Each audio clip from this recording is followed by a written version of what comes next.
Omicidio-suicidio tra carabinieri nella caserma di Portoviro, uccisi il comandante, la moglie e un sottufficiale.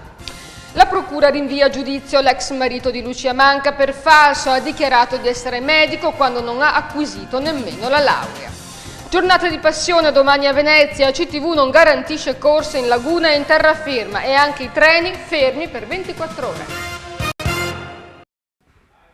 Benvenuti a questa edizione del TG di Televenezia. In apertura lo avete sentito, la morte di 2 carabinieri ed una donna nella caserma di Portoviro nel Rodigino in una sparatoria. La tragedia è avvenuta nel primo pomeriggio. Le vittime sono il comandante della stazione Antonino Zingale, a capo della caserma da oltre 20 anni, sua moglie e un altro carabiniere. Ancora tutta da chiarire la dinamica degli eventi. La sparatoria sarebbe avvenuta attorno alle 3 del pomeriggio. A sparare per primo sarebbe stato il carabiniere contro il suo comandante e contro la moglie e alla fine avrebbe rivolto l'arma contro se stesso. Insomma, si è trattato di un omicidio-suicidio e sul movente poi riferiremo nelle prossime edizioni.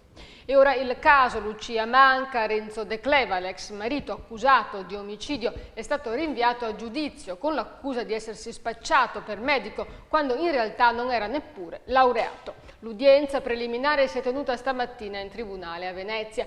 Si è tornato a parlare di De Cleva sabato, quando la procura ha annunciato di avere in mano la prova che De Cleva ha mentito circa i suoi spostamenti la notte in cui è scomparsa Lucia Manca, ossia il ticket autostradale dell'uscita nei pressi del bosco dove è stato trovato il cadavere della povera Lucia con le impronte digitali di De Cleva. In realtà la notizia era già trapelata tra i media 3 mesi fa, ma la procura aveva smentito di avere in mano quella prova e ora invece è arrivata la conferma. E ora parliamo degli sprechi, dell'inchiesta sugli sprechi che si allarga in tutta Italia per i rimborsi ai consiglieri regionali e che si estende anche alle province. Ogni anno vengono spesi 11 miliardi di euro per foraggiare soltanto 1.700 amministratori, che sono appunto coloro che si muovono nelle amministrazioni provinciali di tutta Italia, e molti di loro usano quel denaro per finanziare la loro attività politica. Intanto emerge un'altra voce discutibile tra i compensi che vengono dati ai consiglieri regionali del Veneto. Chi rinuncia ad assumere ottiene comunque il denaro e lo investe in altro modo. Da questa settimana i revisori dei conti del Consiglio regionale del Veneto dovranno vagliare i bilanci dei 9 gruppi consigliari. Riflettori puntati sui bilanci dei gruppi consigliari presenti in Regione Veneto. Da oggi i 3 revisori dei conti, Pier Giorgio Cortellazzo del PDL, Bruno Cappona della Lega e Gennaro Marotta dell'Italia dei Valori, vaglieranno i conti dei 9 gruppi che distribuiscono ogni anno 1,5 milioni di euro esentasse per i rimborsi spese, consegnando ogni mese a ciascun consigliere 2.100 euro senza pezze giustificative. I 9 gruppi hanno ricevuto nel 2011 quasi 3 milioni di euro, di cui la metà è stata destinata ai rimborsi e l'altra metà è stata erogata dalla Regione Veneto per pagare le spese di cancellerie telefoniche, per fornire il finanziamento sostitutivo per mancata assunzione del personale e per le spese di primo insediamento. I bilanci dei gruppi consigliari sono stati resi pubblici e spunta dunque un'altra voce, dopo quella relativa a rimborsi senza pezze giustificative, che fa discutere. Le somme che dovrebbero essere riservate a pagare il personale vengono elargite ugualmente, anche in caso di mancata assunzione.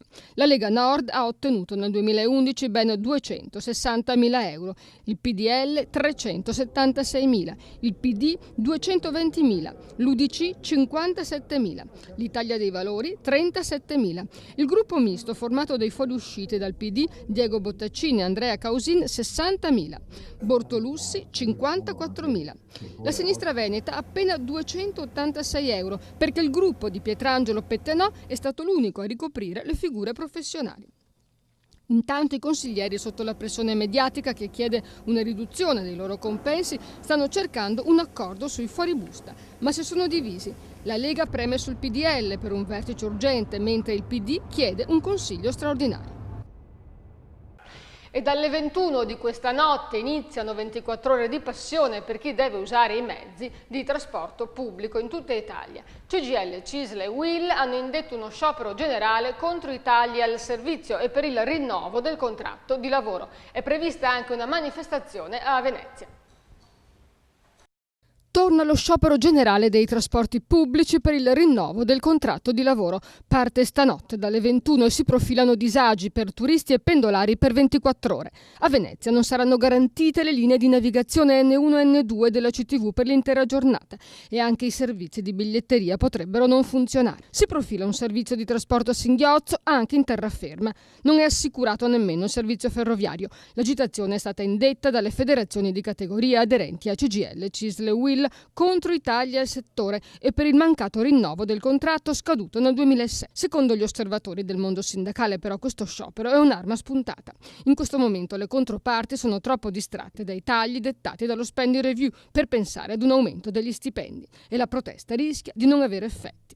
Intanto però si profilano disagi anche per i lavoratori, nonostante le fasce garantite dalle 6 alle 9 e dalle 16:30 alle 19:30. Negli ultimi mesi è aumentata la massa di lavoratori precari e a partita IVA che si sposta con orari differenziati e che spesso non ha un unico indirizzo in cui lavora. A Venezia inoltre è prevista una manifestazione di protesta che partirà da Piazzale Roma alle 9:30 al termine delle fasce garantite e un presidio in Calle Priuli davanti alla sede della Direzione Mobilità della Regione.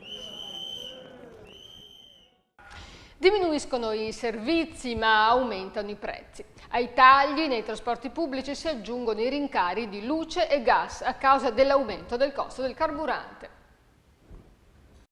Da oggi luce e gas più cari del 1° di ottobre aumentano le due voci che peseranno di più durante l'inverno sui bilanci familiari e quest'anno è la quarta volta che si registra un ritocco dei prezzi. La luce salirà dell'1,4% e il gas dell'1,1%, con un aumento di spesa complessivo per le famiglie di 22 euro. La responsabilità maggiore sta nei rincari dei listini del carburante. Basta guardare i prezzi esposti nei distributori di benzina. Il prezzo della Verde ha subito un'impennata tra agosto e settembre pari al 20%. La Confcommercio si rifiuta di rimanere a guardare e ha chiesto al governo di trovare meccanismi di contenimento del gettito derivante dall'accisa. Dall'aumento dei combustibili dipende la lievitazione di tutti i prezzi, inclusi quelli di un settore fondamentale come quello degli alimenti. Nel mese di settembre, per fare la spesa, abbiamo sborsato quasi il 3% in più rispetto ad agosto, l'incremento più alto dal dicembre scorso. L'inflazione però è rimasta stabile al 3,2% perché è diminuita la richiesta di servizi durante la pausa estiva e dunque si è speso di meno.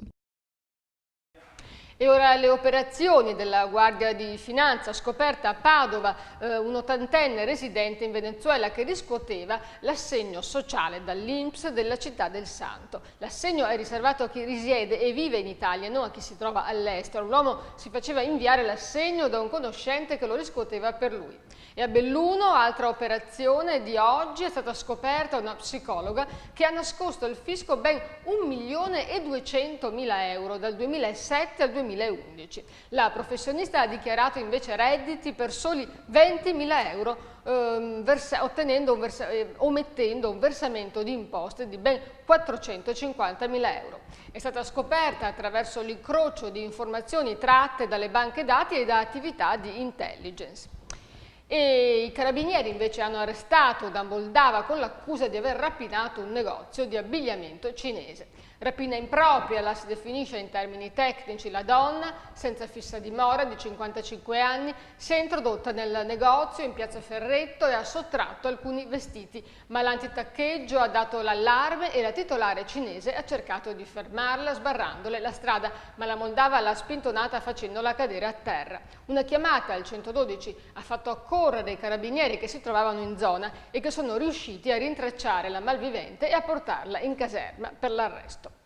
E ancora i carabinieri sono entrati in azione nel fine settimana davanti all'Istituto Pacinotti di Mestre con pastori tedeschi antidroga. I militari del nucleo cinofili di Torreggia, nel Padovano, sono riusciti a trovare con l'aiuto di Falco, uno dei loro cani antidroga, nel cortile alcuni grammi di marijuana gettata probabilmente dalla finestra della scuola proprio per sfuggire ai controlli. E ora l'area metropolitana, il dibattito continua. Dopo la nascita dell'asse metropolitano Venezia-Treviso, Francesca Zaccariotto, da sempre contraria all'area metropolitana ristretta ai soli 44 comuni della provincia di Venezia, rilancia la proposta di rivedere la legge. Proprio ieri scadeva il termine entro il quale i comuni della provincia di Venezia, secondo quanto aveva chiesto la Regione Veneto, potevano esprimere la loro posizione sulla nuova istituzione. Luigi Brugnaro, poi presidente della Confindustria veneziana, ha rivelato sabato, durante un convegno organizzato dalla Camera di Commercio, il patto con il sindaco di Treviso Giampaolo Gobbo per allargare l'area metropolitana anche alla Marca trevigiana. E ora Brugnaro attende Padova. Zaccariotto plaude e si augura che il sindaco di Venezia, Giorgio Orsoni, intanto apra alle richieste di modificare lo statuto proveniente da vari comuni.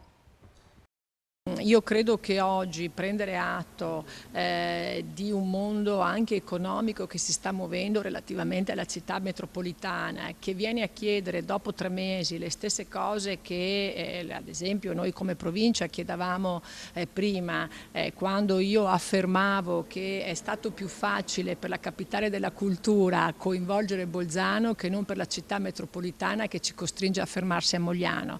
Quando si è continuato a dire che oggi la città metropolitana è esattamente la fotocopia della provincia di Venezia e che invece se si deve muovere come dovrebbe attraverso una progettualità, attraverso degli elementi che uniscono i territori per servizi, per caratteristiche, per economia, è necessario andare oltre i confini e quindi vedere ad esempio la parte del Rovigo, tutta la parte della laguna, la parte che si affaccia sull'Adriatico e quindi cominciare a lavorare sulla progettualità. Qua si costruisce una città metropolitana, io credo che oggi si possa dire che abbiamo perso 3 mesi inutilmente perché solamente adesso si legge che la città metropolitana, se parte così, sarà un fallimento. Lo stiamo dicendo da mesi, ma evidentemente a seconda di chi dice le cose ha ascolto o meno. Pertanto l'invito che oggi io faccio è: facciamo veramente squadra se crediamo in questa città metropolitana, non guardiamo a chi fa la proposta, se è Lega, se è la Presidente della provincia, ma vediamo di spostare l'attenzione sul contenuto della proposta e allora forse questa città metropolitana potrà veramente decollare. In tutto questo lavoro chiedo anche la partecipazione del sindaco Orsoni, che deve prendere atto di quella che è la posizione di un territorio allargato, che pur esprimendo posizioni positive verso la città metropolitana, in tutti gli atti ha inserito la necessità di fare delle modifiche o per degli elementi di incostituzionalità o di incoerenza o di ingovernabilità. E ora una manciata di secondi di pubblicità, rimanete con noi.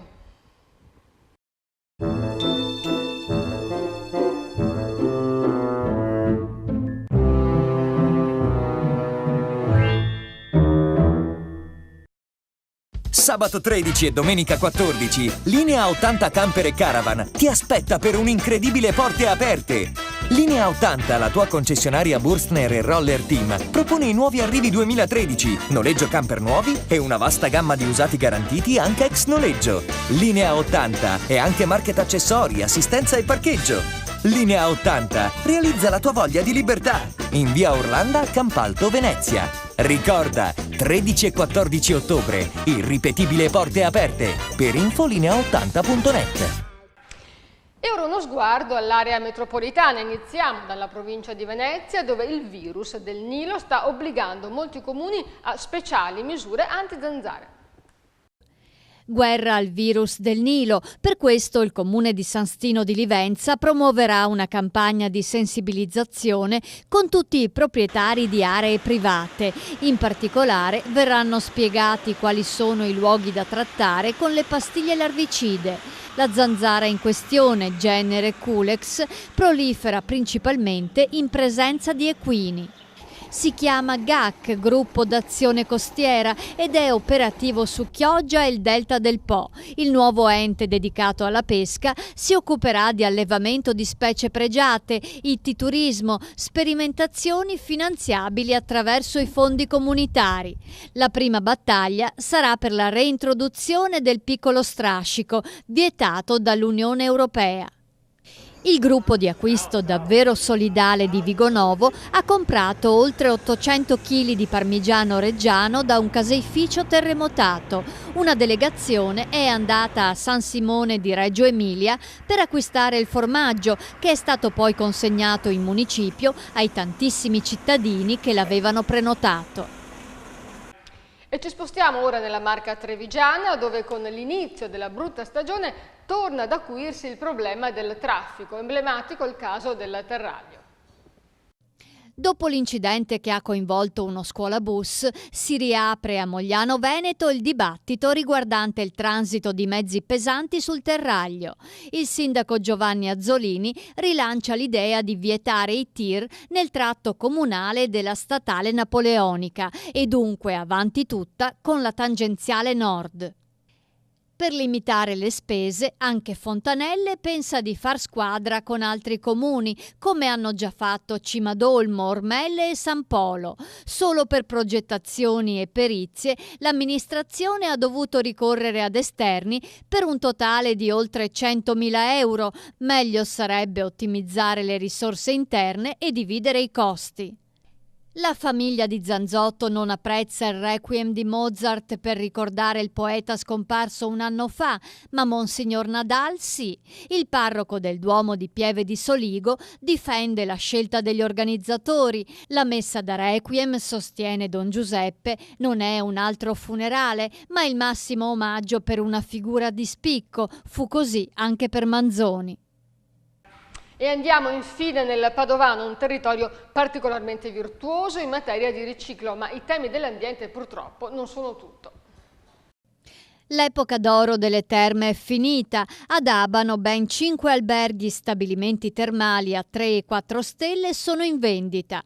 Col forte calo di turisti dovuto alla crisi e il declino del modello termale, sono sempre più numerosi gli hotel in affanno o costretti a chiudere, mettendo così a rischio migliaia di posti di lavoro. C'è anche Este fra i 100 firmatari della Carta a spreco zero. L'amministrazione a Testina si impegna ad avviare un dialogo coi supermercati per destinare gratuitamente a famiglie in difficoltà i prodotti in scadenza. Nel Padovano, oltre ad Este, partecipano al progetto anche Villafranca, Tre Baseleghe e Campodarsego. Pontelongo comune riciclone per l'anno 2012. Il riconoscimento viene da Legambiente, che ogni anno premia i migliori risultati nella gestione dei rifiuti. Nella differenziata, Pontelongo ha raggiunto il 71,7%, superando di gran lunga la soglia richiesta del 65%. I comuni ricicloni sono oltre 1.000, concentrati quasi tutti al nord, in particolare nel nord-est. E ora le previsioni del meteo per i prossimi 3 giorni.